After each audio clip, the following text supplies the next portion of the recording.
कोल्हापूरपासून 10 kilometre अंतरावर आहे पाडळी खुर्द हे गाव. करवीर तालुक्यात वसलेलं पाडळी गाव या गावातील एका मंदिराला भेट देण्यासाठी आम्ही गेलो. पाडळी गावचं ग्रामदैवत श्री भैरवनाथ देवालय. गावाच्या अगदी शेवटी पाडळी ग्रामपंचायतीच्या जवळ हे मंदिर आहे. मंदिर आधुनिक पद्धतीच्या बांधकामात बांधलेलं असलं तरी मंदिराचा परिसर अत्यंत सुंदर आहे. या कमानीतून आपल्याला मंदिराच्या आत जावं लागतं. आत गेल्याबरोबर समोर दिसते तुळशी वृंदावन. त्याच्या बाजूलाच मंदिराच्या अगदी समोर दिसतात 2 दगडी दीपमाळा. या काळ्या पाषाणातील दोन्ही दीपमाळांच्या मधून दिसते एक दगडी कमान. या कमानीतून पलीकडे गेल्यावर छोट्या दगडी तटबंदीचा मोकळा परिसर दिसतो आणि इथंच आहे गोड्या पाण्याचा एक प्राचीन आड, जो आजही वापरात आहे. आणि याचं वैशिष्ट्य म्हणजे याचं पाणी अगदीच वरपर्यंत आहे, जे आपण अगदी हाताने सहज घेऊ शकतो.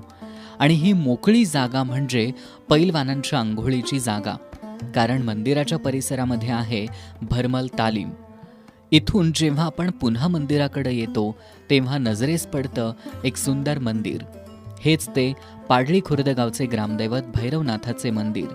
या दगडी दरवाजातून आपल्याला मंदिरात प्रवेश करावा लागतो. या चौकटीला नक्षीकामाचा साज चढवलेला आहे. मंदिराच्या आत गेल्यावर आपल्याला दिसतो सभामंडप. सभामंडपाचं छत मंदिराच्या बांधणीला साजेसं आहे. सभामंडपात आहे एक दगडी नंदी, तर त्याच्या समोर आहे पितळी कासव. मंदिराचा गाभारा छोटा आहे आणि गाभाऱ्यात आहे श्री भैरवनाथाचे मूळ पाषाण. या पाषाणाला शेंदूर लावलेला आपल्याला दिसतो. याच्या बाजूलाच आपल्याला भैरवनाथांचं वाहन असलेला घोडा दिसतो. तर डाव्या बाजूला आहे श्री गणेशाची मूर्ती. गाभाऱ्याला प्रदक्षिणा घालण्यासाठी या ठिकाणी प्रदक्षिणा मार्ग तयार करण्यात आलेला आहे. जेव्हा मी या प्रदक्षिणा मार्गावरून मागे गेलो तेव्हा आम्हाला काही प्राचीन मूर्त्या दिसल्या. यामध्ये श्री मरगुबाई देवी, श्री अन्नपूर्णा देवी आणि श्री सटवाई देवी अशा देवींच्या मूर्त्या आहेत. या ठिकाणी श्री भैरवनाथाचे दर्शन घेऊन आम्ही मंदिराच्या बाहेर आलो. मंदिर परिसरातच श्री हनुमानाचं एक छोटंसं मंदिर आहे. या ठिकाणीही श्री हनुमानाचं आम्ही मनोभावे दर्शन घेतलं.